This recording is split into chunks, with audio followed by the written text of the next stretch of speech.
Selamat malam Bapak dosen dan teman-teman semua. Perkenalkan nama saya Sharon Angelina dengan nomor NPM 2241358.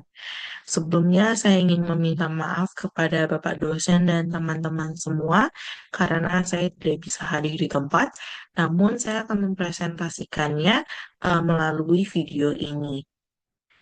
Nah, sekarang kita masuk ke limitations of hedging translation exposure, di mana di sini itu terdiri dari 4 bagian.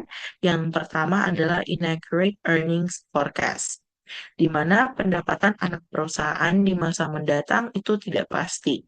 Seperti contoh sebelumnya yang melibatkan Columbus CO, pendapatan negara Inggris itu diproyeksikan menjadi 20 juta euro. Jika pendapatan aktual ternyata jauh lebih tinggi, sedangkan pound melemah, selama tahun tersebut, kemungkinan akan melebihi keuntungan yang dihasilkan dari strategi forward contract. Yang kedua adalah inadequate forward contracts for some currencies, di mana batasan ini adalah forward contract itu tidak tersedia untuk semua mata uang.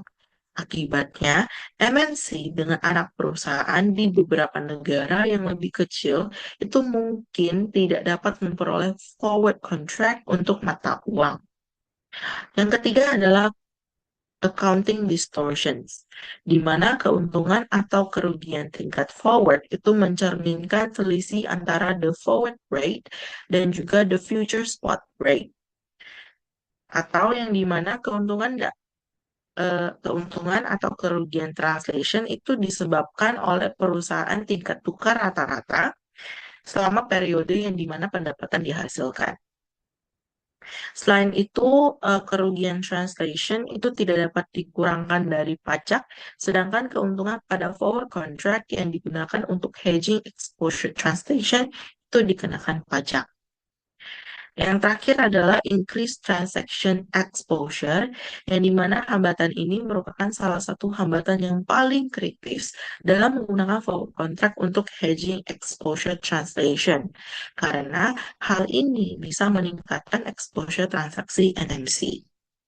Nah, jika MNC itu melakukan penjualan forward mata uang anak perusahaan pada awal tahun untuk hedging exposure translation dan mata uang tersebut itu mengalami apresiasi selama tahun tersebut, maka MNC akan mengalami kerugian di posisi hedgingnya yang agak diimbangi oleh keuntungan translation. Namun, maksud dari keuntungan translation di sini adalah paper gain. Pendapatan nilai dolar dilaporkan lebih tinggi hanya karena apresiasi mata uang anak perusahaan. Jika anak perusahaan menginvestasikan kembali pendapatan tersebut, maka induk perusahaan tidak akan menerima pendapatan tambahan karena apresiasi mata uang. Sebaliknya, aliran kas bersih ke induk perusahaan itu juga akan berkurang karena kerugian dari hedging.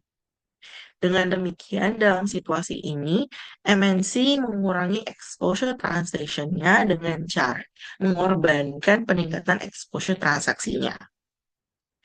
Sekian dari saya. Mohon maaf jika ada kesalahan dalam bertutur kata. Saya ucapkan terima kasih.